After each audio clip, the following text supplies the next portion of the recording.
Държавата отпуска 60 000 лева на община Свищов за ремонт на църквите в града и населените места. За манастира Покров Богородичен отново бяха отпуснати средства в размер на 10 000 лева. За храма Света Троица 10 000 лева. За храма Света Троица в село Овча могила 8 000 лева.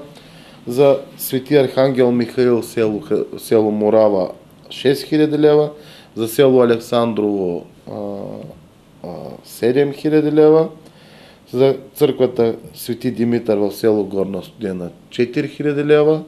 И за храм Света Троица в село Царевец 7 000 лева.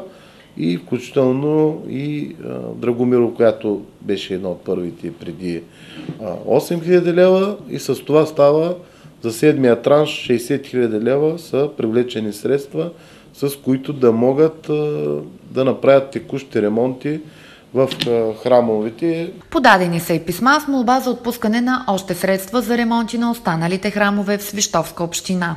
За първи път Света Троица получава тази година целеви средства.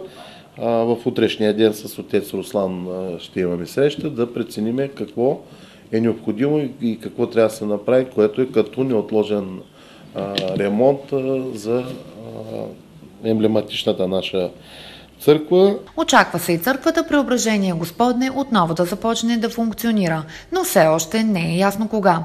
Генчев е категоричен, че ще бъде направено всичко възможно това да се случи в рамките на 2018 година.